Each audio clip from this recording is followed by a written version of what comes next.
The choosing ceremony was supposed to be a formality.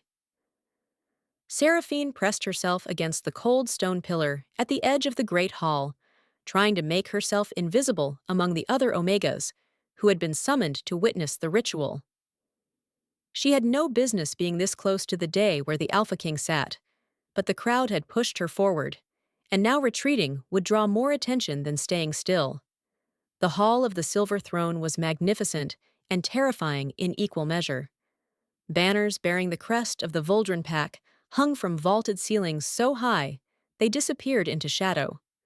Hundreds of wolves from the kingdom's most powerful bloodlines filled the marble floor, their whispers creating a hum that vibrated through Saraphene's chest, but all eyes were fixed on the three small figures standing at the center of the hall, the royal pups. Saraphene had heard the stories. Of course, everyone had. 3 years ago, the Luna Queen had died giving birth to triplets, and the Alpha King had sealed his heart like a tomb. The pups, now barely past their 3rd winter, had refused to bond with anyone since. Nursemaids, governesses, even the king's own sister had tried and failed. The children would not speak, would not play, and would not let anyone touch them. "They say their wolves are broken," whispered a woman near Saraphene. "Born wrong, cursed, maybe." Saraphene's fingers curled into fists at her sides. She couldn't see the pups clearly from this distance, but she could feel something. A pull in her chest, like a thread being tugged by an invisible hand. "The choosing will determine their caretaker," announced the king's advisor, a silver-haired beta named Lord Corvinus. His voice echoed through the hall with practiced authority. "The pups will select from among the candidates presented by the noble houses." One by one, high-born women stepped forward. Daughters of alphas, sisters of generals, cousins of the king himself.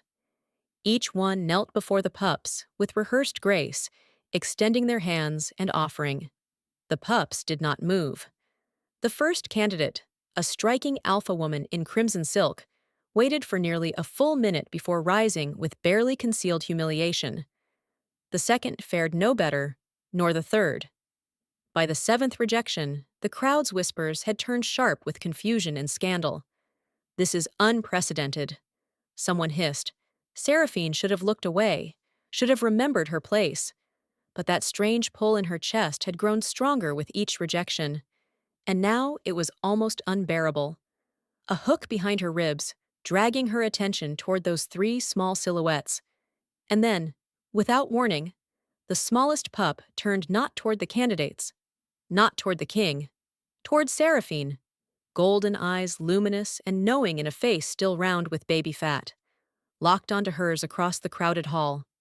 Saraphene's breath stopped. The world narrowed to that single point of connection.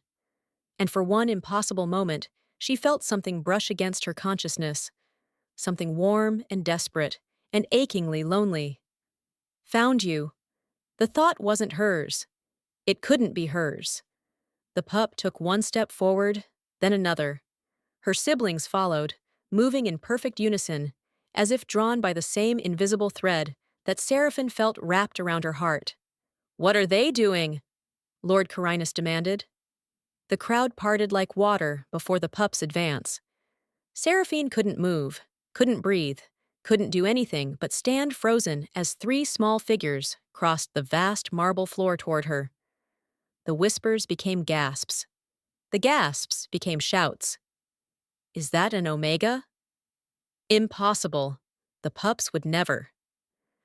Someone stopped them, but no one did. No one could. The pups moved with a certainty that silenced all protest.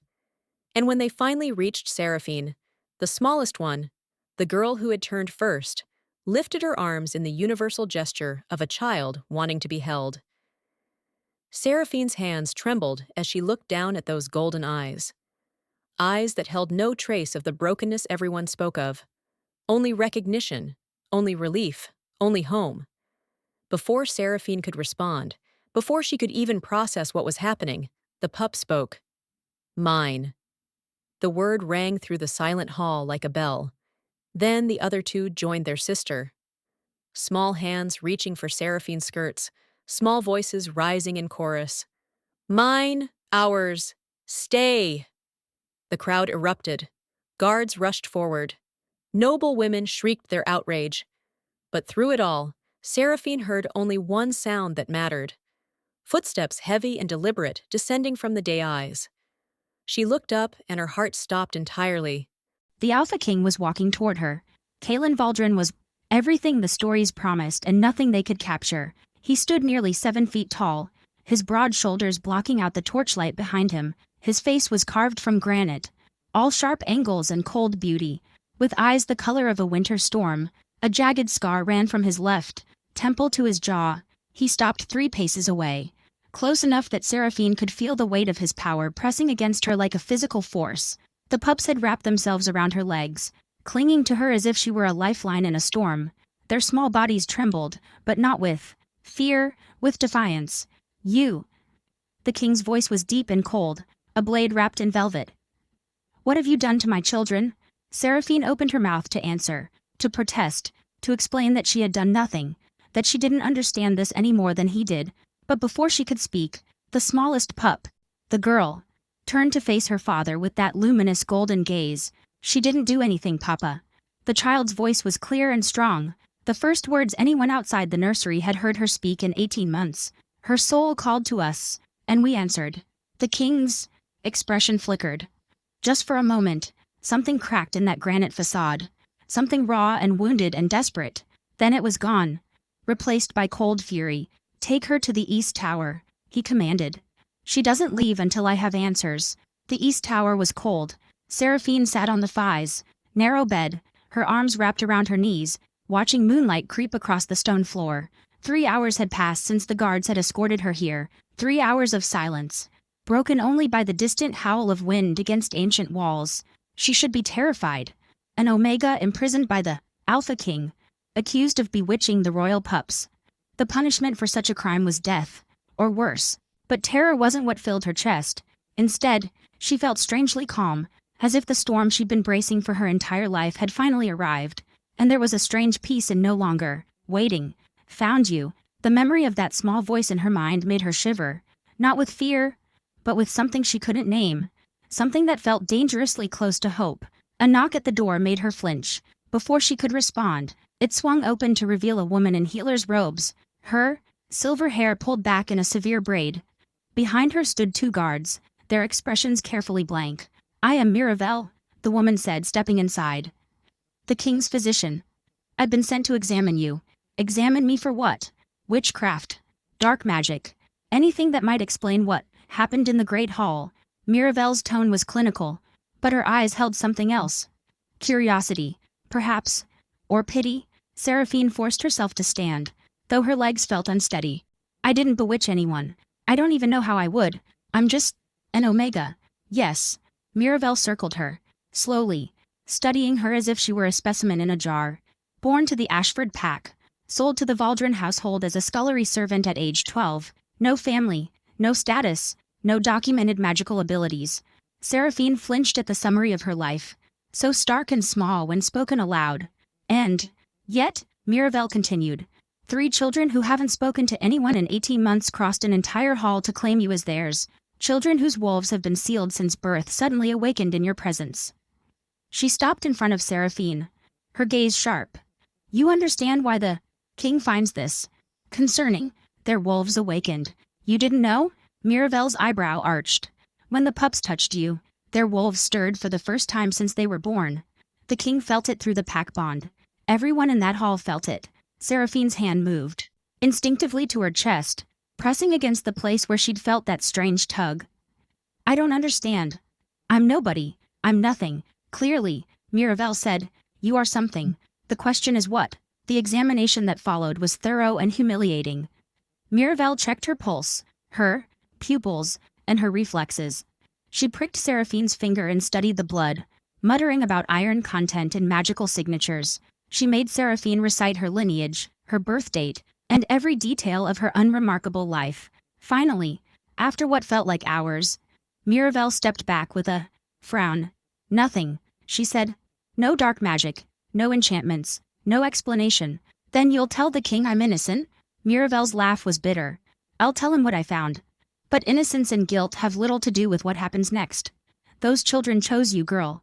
Whether you wanted it or not, you're bound to them now, and the king will never let you leave. The words settled into Saraphene's bones like ice. Never let you leave. After Miravel departed, Saraphene stood at the narrow window, staring out at the vast forest that surrounded the Valdrin stronghold. Somewhere beyond those trees lay the village where she'd been born, the pack that had discarded her like unwanted baggage. She'd spent her whole life trying to be invisible, keeping her head down, doing her work, never hoping for more than she was given. And now, through no choice of her own, she'd been thrust into the center of a storm she couldn't control. The door opened again. This time, there were no guards, no healer, just the Alpha King himself. Kalen Valdrin filled the doorway, his presence so overwhelming that Saraphene stumbled backward until her shoulders hit the wall. In the flickering torchlight, he looked less like a king and more like a predator, all coiled power and barely contained violence. "Leave us," he said without turning his head. The guards outside snapped the door shut. They were alone. Saraphene's wolf, suppressed for so long she'd almost forgotten she had one, suddenly surged to life inside her, not with fear, but with something else entirely. Recognition. The same pull she'd felt in the Great Hall, the same invisible thread, but stronger now, so strong it nearly buckled her knees. Mate? No, that was impossible. Alphas didn't mate with Omegas. Kings didn't mate with servants. This was madness, a cruel trick of her desperate mind. But the king had frozen mid-step, his storm-gray eyes widening with shock, his nostrils flared, chest heaving as if he'd been running for miles. "No," he growled. The word was savage, torn from somewhere deep in his chest. "No, this cannot be." Saraphene pressed herself harder against the wall. "What's happening? What? Be silent." He closed the distance between them in 2 strides, stopping close enough that she could feel the heat radiating from his body. His hand shot out, gripping her chin with bruising force, tilting her face up toward his. Those gray eyes searched hers, and Saraphene saw something there that terrified her more than his anger. Hunger? "This is impossible," he breathed. "My mate is dead. My Luna is dead. I cannot." His jaw clenched so hard she heard his teeth grind. "What are you?" "I don't know," Saraphene whispered. "I don't know what's happening. I don't know why your children came to me. I don't know why my soul is screaming your name." She didn't say the words aloud, but something in his expression shifted as if he'd heard them anyway. His grip on her chin gentled, thumb brushing across her jaw in a caress so soft it made her gasp. For one impossible moment, his forehead dropped toward hers, their breath mingling in the space between. Then he wrenched himself away with a snarl. "You will stay in this tower," he commanded, already striding toward the door. "You will speak to no one. You will not attempt to contact my children. And you will never speak of what just happened between us. What did happen between us." He paused at the threshold, his back a wall of rigid muscle. "A mistake," he said without turning. "One that will never be repeated." The door slammed shut behind him, and Saraphene slid down the wall until she was sitting on the cold floor, her heart pounding so hard she could taste copper.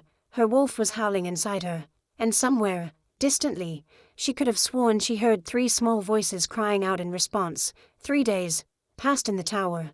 Saraphene measured time by the movement of sunlight across the stones, by the meals that appeared through a slot in the door, by the aching silence that pressed in from all sides. She saw no one, spoke to no one. The king's order had been absolute, but she was not truly alone. Since that night, since the moment Kalen Valdrin had gripped her chin and looked at her with those hunger-dark eyes, something had awakened inside her. Her wolf, so long suppressed she'd believed it dead, now paced restlessly beneath her skin. She could feel them, the pups, not their physical presence, but something deeper. Emotions that weren't hers bleeding through some invisible connection. Confusion, loneliness, desperate longing, and beneath it all, fainter but growing stronger each day, she felt him, Kalen. It was like standing near a fire in another room. She couldn't see the flames, but she felt the warmth seeping through the walls. His presence was a constant hum at the edge of her consciousness. On the 3rd night, she woke to the sound of the door opening. Saraphene bolted upright, heart hammering. The room was dark, the torches having burned low hours ago, but her newly awakened senses caught movement in the shadows. Small movement. 3 small figures slipped through the doorway, moving with the silent grace of wolves despite their tiny forms. The door closed behind them with barely a whisper. "You came," the smallest one said. The girl, the one who had spoken first in the great hall, Saraphene's breath caught. "I didn't come anywhere. I've been locked in this tower for 3 days. Not your body." The girl climbed onto the bed with startling confidence, her siblings following close behind. "Your soul. It came to find us. Every night, while you sleep." A chill ran down Saraphene's spine. The dreams. She'd been having strange dreams since that first night. Dreams of running through moonlit forests, of playing with 3 small wolf pups who looked up at her with golden eyes. "That's not possible," she whispered. "Lots of things aren't possible," said one of the boys, settling against her side with a contented sigh. "Papa says we're impossible too. How did you get past the guards?" "We're good at not being seen," the third pup said. His voice was quieter than his siblings, more cautious. "We've been practicing since Mama died. It's the only way to be safe." Saraphene's heart cracked at the matter-of-fact way he said it. 3 years old, and already learning to survive by becoming invisible. She knew that lesson all too well. "You shouldn't be here," she said gently. "Your father will be angry." "Papa is always angry," the girl replied. She had crawled into Saraphene's lap, small fingers clutching the rough fabric of her servant's dress. "He's been angry since Mama went to sleep and didn't wake up. But when we're near you, we can feel something different. Something warm." "What's your name?" Saraphene asked, suddenly desperate to know. "Lysera." The girl pressed her cheek against Saraphene's chest, right over her heart. "My brothers are Fenwick and Calder, and you're Saraphene. We heard your soul tell us." Tears pricked at Saraphene's eyes. She shouldn't encourage this, shouldn't let herself get attached to children who could never be hers. The king had made that clear, but when Lysera's small arms wrapped around her waist, when Fenwick and Calder pressed close on either side, something inside Saraphene broke and reformed in a new shape. "Just for tonight," she murmured, gathering them closer. "Just until you fall asleep. Then you have to go back to your beds, do you understand?" 3 small heads nodded against her. Within minutes, their breathing had slowed into the steady rhythm of sleep. Saraphene sat motionless in the darkness. 3 royal pups curled around her like she was. Something precious, something worth protecting. Her wolf had finally stopped pacing, settling into a deep contentment she'd never felt before. "This is where we belong," her wolf whispered. "This is what we were made for." Dangerous thoughts. Impossible thoughts. But as the hours slipped past and the pups slept peacefully in her arms for the first time in their young lives, Saraphene couldn't bring herself to push them away. She was still holding them when the door burst open at dawn. The king stood in the doorway, flanked by guards, his face a mask of cold fury. But beneath the anger, Saraphene saw something else flicker through the mate bond she was learning to read. Terror. He was terrified. "Step away from my children," he commanded. Lysera stirred, blinking awake. When she saw her father, she didn't cower or cry. Instead, she tightened her grip on Saraphene's dress and fixed her father with those fierce golden eyes. "No." The single word hung in the air like a declaration of war. "Lysera." The king's voice dropped to a dangerous growl. "You will return to the nursery. Now. She's ours, Papa." Lysera's voice was steady, far too steady for a child of 3. "Her soul matches ours. Can't you feel it?" Saraphene watched the king's expression shatter and reform, watched him fight a battle inside himself that she could feel echoing through the bond. His wolf was howling, she realized. Howling for her, howling for the maid it recognized even as the man tried to deny it.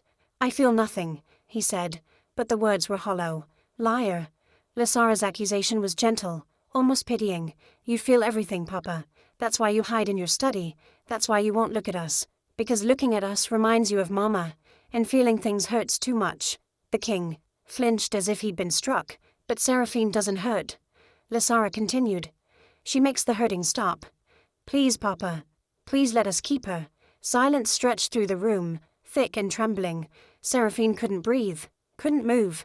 She was caught between the children clinging to her and the king staring at her with eyes full of a pain so profound it made her want to weep.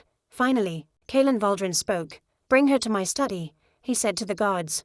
"The children will return to the nursery." He paused at the threshold, not looking back. "And someone find out how 3 toddlers bypassed an entire squadron of royal guards without being detected." He was gone before Saraphene could respond. But through the bond, she felt something shift. A door cracking open, just slightly, in the fortress around his heart. The king's study was a monument to control. Every book, perfectly aligned on every shelf. Every document stacked in precise piles. Every candle burning at exactly the same height. It was the room of a man desperately trying to impose order on a world that had shattered around him. Saraphene stood in the center of it, acutely aware of how out of place she was. Her dress was wrinkled from 3 days in the tower. Her hair hung in tangled waves around her shoulders. She looked like exactly what she was, a servant who had stumbled into places she didn't belong. The king sat behind his massive oak desk, studying her with an expression that revealed nothing. The morning light streaming through the windows caught the scar on his face, making it gleam like a silver river cutting through stone. Sit. He gestured to a chair across from him. Saraphene sat, folding her hands in her lap to hide their trembling. Miravel tells me you have no magical abilities. He began. No witch blood in your lineage. No explanation for what happened in the Great Hall. No, your majesty. And yet my children, who have refused to speak to anyone for 18 months, crawled into your lap and slept through the night without a single nightmare. His jaw tightened. They have nightmares every night. Did you know that? They wake screaming for their mother.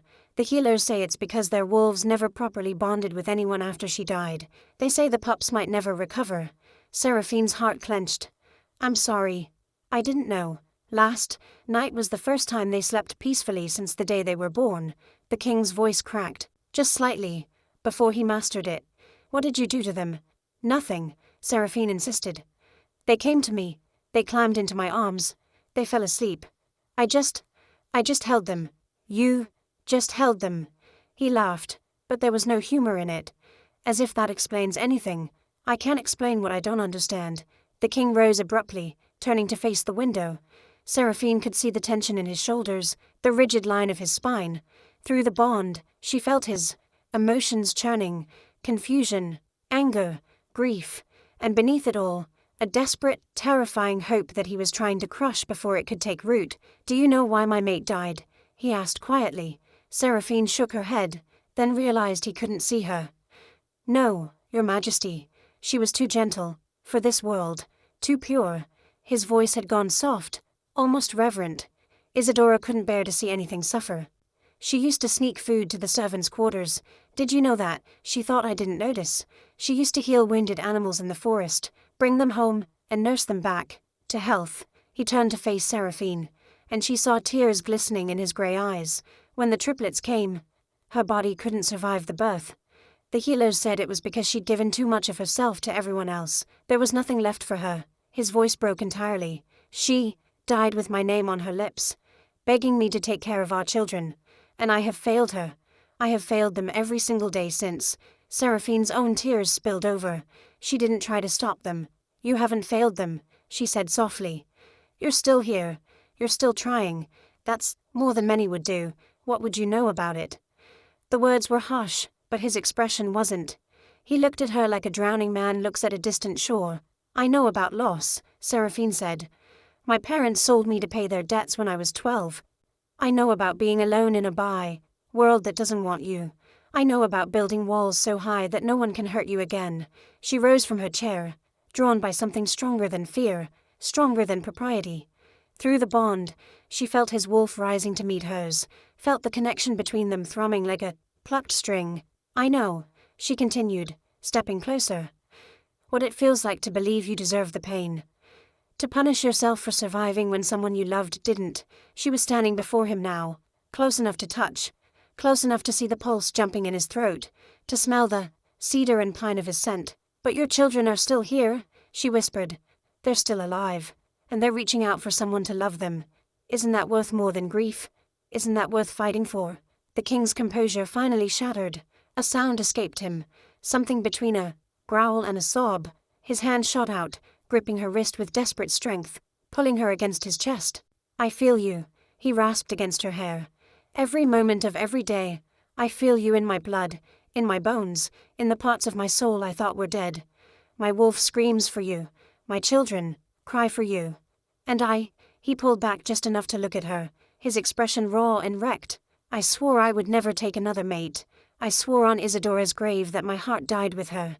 But you, his voice cracked. What are you doing to me? Nothing you aren't doing to me. Saraphene admitted, her own voice trembling. I didn't ask for this.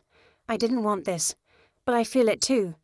I feel all of it. For a long moment, they simply stood there, bound together by something neither of them could explain. Then the door burst open.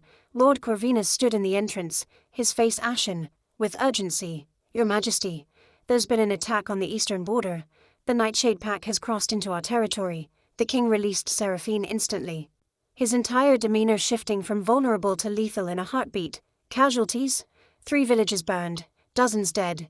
And your Majesty, Corvinus hesitated. They're demanding the Omega. They say she belongs to them. Saraphene felt the blood drain from her face. What? The king's expression went cold as death. They will not have her, he growled. Summon the war council, double the guard on the nursery, and, Corvinus.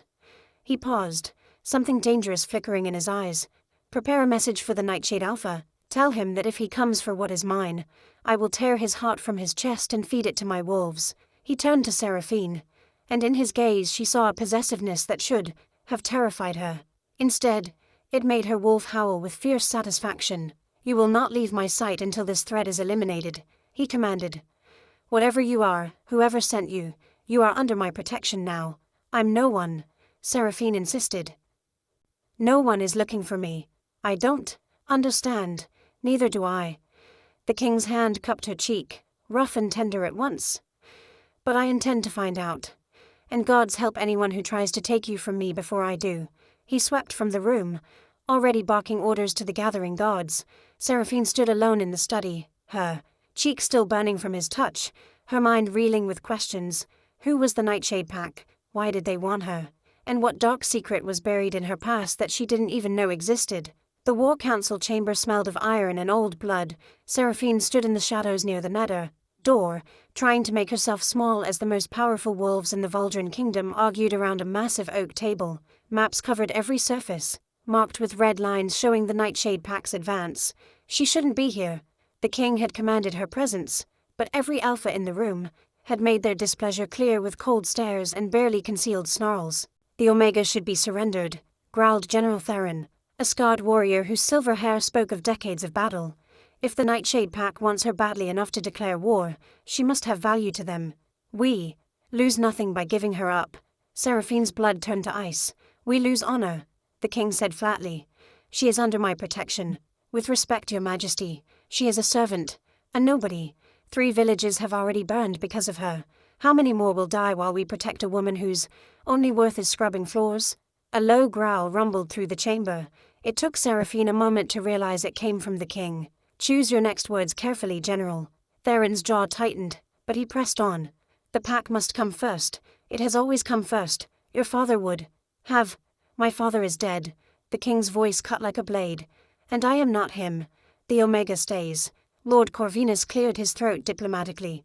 Perhaps we should focus on why the Nightshade Pack wants her. Our scouts report that their alpha, Malv, has been searching for something for years. Something he calls the key. The key to what? Asked another council member. Unknown. But his obsession began shortly after the Ashford Pack was destroyed. Saraphene's heart stuttered. Destroyed? The Ashford Pack wasn't destroyed. They sold me to pay their debts. Every eye in the room turned to her. You weren't told, Corvinus said slowly. The Ashford Pack was annihilated 15 years ago. 6 months after you were sold to us. Every man, woman and child slaughtered in a single night. The room tilted. Saraphene gripped the wall to keep from falling. That's not possible. My parents, dead. Along with everyone who might have known why Malv wanted you. Corvinus's expression was unreadable. You were the only survivor, sold away before the attack, almost as if someone knew what was coming. Are you suggesting my parents sold me to save my life? I'm Frez. Suggesting, Corvinus said carefully, that there is something about you. Something in your blood or your past that is worth destroying an entire pack to obtain. And until we know what that is, you are both our greatest vulnerability, and potentially our greatest weapon. The king stood abruptly, his chair scraping against stone. This council is adjourned. Corvinus, find out everything you can about the Ashford Pack's history. General Theron, reinforce the eastern border, and someone bring Miravel to my chambers. He strode toward Saraphene, his expression unreadable. Come with me. She followed without question, her mind still reeling from Corvinus's revelation. Her parents hadn't abandoned her. They had saved her, and they had died for it. The king led her through winding corridors until they reached a part of the castle she'd never seen. The stones here were older, darker, covered in symbols that seemed to writhe in the torchlight. Where are we?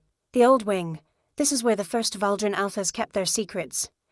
He stopped before a heavy iron door. The door groaned open to reveal a chamber filled with ancient texts and artifacts. At the center stood a pedestal bearing a book bound in leather so old it had turned nearly black. The Chronicle of Blood, the king said. The history of every pack in the Northern Territories, going back 1,000 years. He turned to face her, and in his eyes she saw something she hadn't expected. Fear. I need to Tignit. Know what you are. My wolf has claimed you as mate. My children's wolves have bonded to you in ways that shouldn't be possible. And now an enemy pack is willing to start a war to possess you. He stepped closer. I need to know if you are my salvation or my destruction. Before Saraphene could respond, a commotion erupted in the corridor outside. Shouting, running footsteps, then a scream that turned her blood to ice. Lysara. The king moved faster than Saraphene's eyes could track, but she was only steps behind him as he tore through the castle toward the nursery. Guards lay unconscious in the hallways. The air reeked of wolfsbane and dark magic. They burst through the nursery doors to find chaos. 3 figures in black cloaks surrounded the pups, who had shifted into their wolf forms for the first time. Tiny silver pups, barely larger than house cats, snarling with a ferocity that belied their size, but they were no match for the intruders. One of the cloaked figures raised a hand, dark energy crackling between his fingers. The mother calls for her children. Come quietly, little ones, and no one else needs to die. Get away from them, Saraphene screamed. Something exploded inside her, not her wolf, something older, something that had been sleeping in her blood since the day she was born, waiting for this moment to awaken. Golden light erupted from her palms, slamming into the cloaked figures with the force of a thunderbolt. They flew backward, crashing, through walls, their dark magic dissolving like mist in sunlight. Saraphene stood trembling, staring at her hands as the light slowly faded. She could feel power thrumming through her veins, ancient and terrible and utterly unknown. The pups shifted back to human form and ran to her, wrapping themselves around her legs. She gathered them up automatically, her body still shaking with the aftershock of whatever she had just done. Mama, Lysara whispered against her neck. You came. You saved us. The word hit Saraphene like a physical blow. Mama. She looked up to find the king staring at her with an expression mixing shock, awe, and something that looked terrifyingly like reverence. Now I understand, he breathed. Now I understand why they want you. What am I? Saraphene demanded, her voice cracking. What did I just do? You're a luminary, he said. A bearer of the old light. They were supposed to be extinct, hunted to annihilation centuries ago because their power could destroy or create entire bloodlines. He stepped closer, his voice hushed with wonder. You're not just a mate, Saraphene. You're the key to everything. The revelation changed everything. In the days that followed, Saraphene was no longer treated as a prisoner or a curiosity. She was moved to chambers, adjoining the royal suite. Guards were posted at her door not to keep her in, but to keep threats out. But the most profound change was in the pups. Since the attack, they refused to leave her side. They slept in her bed, ate at her table, and followed her everywhere like 3 small shadows. And Saraphene, despite every warning in her mind, let them. She was falling in love with them. It was that simple and that terrifying. Lysara, fierce and wise beyond her years, who looked at Saraphene as if she held the answers to every question in the universe. Fenwick, gentle and thoughtful, who spent hours drawing pictures of wolves and flowers and presenting them to her like treasures. Calder, quiet and watchful, who rarely spoke but whose hand always found hers when he was frightened. They called her Mama now, all 3 of them. And every time they said it, another piece of Saraphene's carefully constructed walls crumbled to dust. But the king kept his distance. Oh, she felt him through the bond. Every moment of every day, his presence hummed at the edge of her consciousness.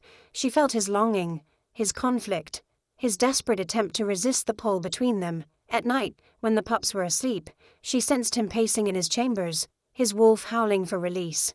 But he didn't come to her. On the 5th night, Saraphene couldn't bear it anymore. She waited until the pups were deeply asleep, then slipped from her chambers and made her way through the darkened corridors to the king's study. The guards let her pass without question. Another change she hadn't expected. She found him standing at the window, staring out at the moonlit forest. He didn't turn when she entered, but she felt his awareness of her spike through the bond. "You should be sleeping," he said. "So should you." Silence stretched between them, heavy with everything unspoken. "Why do you keep avoiding me?" Saraphene asked finally. "I feel what you feel, Kaelin. I know what your wolf wants, what you want. Why do you fight it so hard?" He turned then, and she saw the rawness in his expression. "Because wanting you feels like betraying her. Isadora, she was my heart," he said, his voice breaking. "She was everything good in me. When she died, I swore I would never love again. I swore her memory would be enough." Saraphene moved closer, drawn by his pain. "And is it? Is her memory enough?" "It was." He laughed bitterly. Until your soul called to my children, and woke something in them I thought was lost forever, until your light destroyed enemies that would have taken everything I have left." His eyes found hers. "Until I realized that my heart didn't die with Isadora. It was just waiting for you. Then why push me away?" "Because I'm terrified." The admission seemed to cost him everything. "I'm terrified that if I let myself love you, I'll lose you too. And I won't survive it again, Saraphene. Losing her nearly destroyed me. Losing you would finish the job."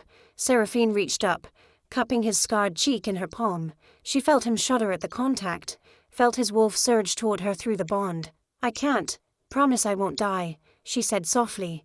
"No one can promise that. But I can promise that every moment I'm alive, I will spend loving your children as if they were my own. I can promise that I will stand beside you against whatever comes, and I can promise that whatever this is between us, I won't run from it." Kaelin's control finally snapped. He kissed her like a drowning man gasping for air. His hands tangled in her hair, pulling her against him with desperate strength. She felt his wolf merging with hers, felt the mate bond blazing to full, brilliant life between them. When they finally broke apart, both gasping, his forehead rested against hers. "Mine," he growled, the word ancient and absolute. "Yours," she answered.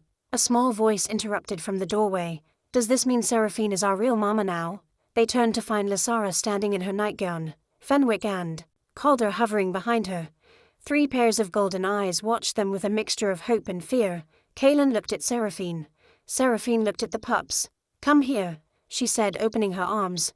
They flew to her, crashing into her embrace with the force of 3 small hurricanes.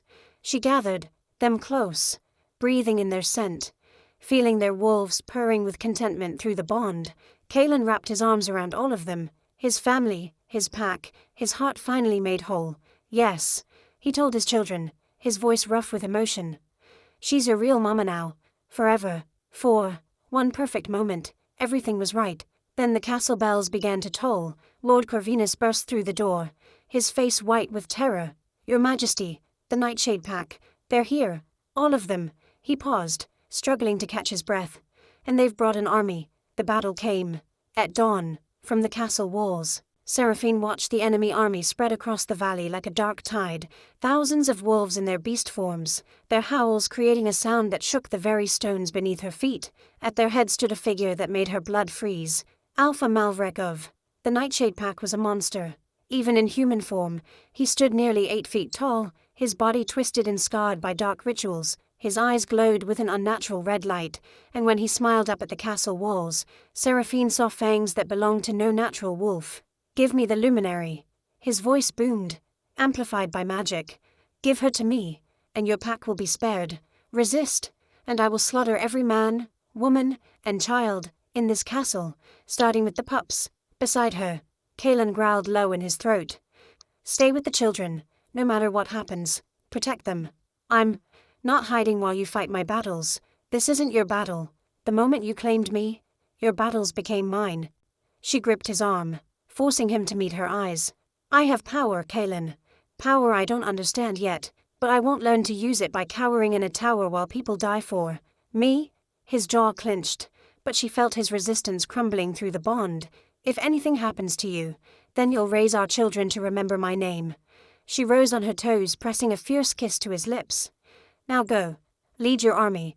I'll be right behind you." The battle was chaos. Saraphene stayed with the rear guard at first, watching as Kaelin led the charge in his massive wolf form. He was magnificent and terrifying, silver-black fur rippling as he tore through enemy wolves. The Voldrin warriors fought with desperate courage, but they were outnumbered 3 to 1. And then Malvrek entered the fray. He moved like nothing Saraphene had ever seen, dark magic crackling around him as he carved a path toward the castle gates. Even the strongest alpha warriors couldn't stand against him. He was heading for the nursery. For the pups. Saraphene felt the realization hit her like a thunderbolt. This entire attack, the army, the ultimatum, it was all a distraction. Malv didn't want to fight the Vuldren pack. He wanted the children, because the children were bonded to her, because through them, he could control her power. She ran, through corridors filled with smoke and screaming, past wounded warriors and terrified servants. She ran faster than she'd ever run in her life. The power inside her was building again, responding to her fear, her desperation, her overwhelming need to protect. She burst into the nursery to find Malv already there. He had the pups cornered against the far wall, their small wolf forms snarling with defiant terror. Mirabelle lay unconscious near the door, blood seeping from a wound on her temple. The guards were dead. There you are, Malv purred. I've been waiting a long time for this moment. Get away from them. Or what? He laughed, the sound like breaking bones. You don't even know what you are, little luminary. You don't know how to use your power. But I do. I've spent decades studying your kind, hunting them, harvesting their light. He stepped closer, and she saw that his red eyes held a hunger that went beyond desire. Your parents tried to hide you. They scattered the Ashford pack to the winds, erased every record of your birth, sold you to the farthest pack they could find. They thought they'd saved you. His smile widened. They were wrong. My parents loved me. Your parents feared you, as they should have. He raised his hand, dark energy swirling. Now come quietly, and I'll let the pups live. Resist, and I'll make you watch as I tear them apart. Behind Malv, Saraphene saw Lysara's eyes meet hers. Those brave golden eyes, so full of trust and love and fierce determination. We believe in you, Mama. Do what you were born to do. The words echoed through the bond, carrying with them the strength of 3 small souls who had chosen her above all others. Saraphene stopped running. She stopped hiding. She stopped being afraid of what she was. The power erupted from her like a supernova. Not just light this time, but something more.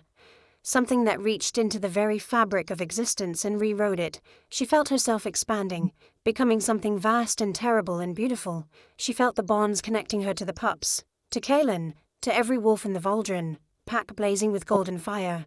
Malv screamed as her light touched him, his dark magic dissolving like shadows at noon. His twisted form began to crack, the unnatural power that had sustained him for decades burning away under the force of her awakening. What are you? He howled. I am there, Mother, Saraphene said, and her voice carried echoes of every luminary who had come before, every bearer of the old light who had loved fiercely enough to reshape the world. I am their pack, I am their hut, and you will never touch them again. She reached out with her power and unmade him. It wasn't violent, it wasn't cruel. She simply looked at the darkness inside him and chose to replace it with light. Malv's scream faded to silence as centuries of hatred and corruption dissolved, leaving nothing behind but ash. The pups rushed to her, shifting back to human form, throwing themselves into her arms. She caught them automatically, though her body was trembling with the aftermath of power. Mama, Lysara sobbed. Mama, you did it. I did. Saraphene whispered, tears streaming down her face. We did. Footsteps thundered in the corridor. Kaelin burst through the door in human form, covered in blood and dirt, his eyes wild with terror. Saraphene. She looked up at him, her mate, her king, the other half of her soul. I'm here, she said. We're all here. He crossed the room in 3 strides, pulling all of them into his arms. She felt his relief crashing through the bond, felt his wolf howling with joy and triumph, and a love so profound it made her dizzy. The Nightshade army is retreating, he said against her hair. When Malv fell, their wolves lost the dark compulsion driving them. Half of them surrendered immediately. It's over. It's over. He pulled back to look at her, wonder in his eyes. You saved us. You saved everyone. I couldn't have done it without them. She looked down at the pups nestled against her, at the 3 small souls who had crossed a crowded hall to claim her as theirs. They believed in me when I couldn't believe in myself. They showed me what I was fighting for. Kaelin's hand cupped her cheek, turning her face to his. I love you, he said. I should have said it before. I should have said it every moment since you walked into that hall and turned my world upside down. I love you, Saraphene, my mate, my Luna, my heart. I love you too. She smiled through her tears. My alpha, my king, my home. When he kissed her, she felt their bond complete itself at last. Not just the wolf bond, not just the mate bond, but something deeper. The bond of two souls who had found each other against all odds, who had chosen each other despite every obstacle, who had built a family from the ashes of grief and loneliness. The pups cheered, their small voices rising in celebration, and somewhere deep inside Saraphene, in the place where her light lived, she felt the echo of her parents' love. They had sent her away to save her life. They had died so she could live. And now, at last, she understood why, not just so she could survive, so she could become this. A mother, a mate, a Luna, a light in the darkness. Home. The end. Thanks for listening. If you enjoyed listening to this story, please hit the like button, share it with someone who would love it, and subscribe to Nightbond Narratives. And don't forget to ring the bell so you never miss what's coming next. I'd love to hear from you in the comments. Tell me which part of the world you're watching from, and which part of the story you like the most. Creating a full-length audiobook video takes a lot of time and effort, so if you notice any small ambiguities, please be kind and forgive them. Your support truly means the world and motivates me to keep bringing you more stories. Thank you for listening all the way through. If this story kept you on the edge of your seat, hitting that like button really helps the channel grow. And now I want to hear from you. What was your favorite moment of justice or drama in the story?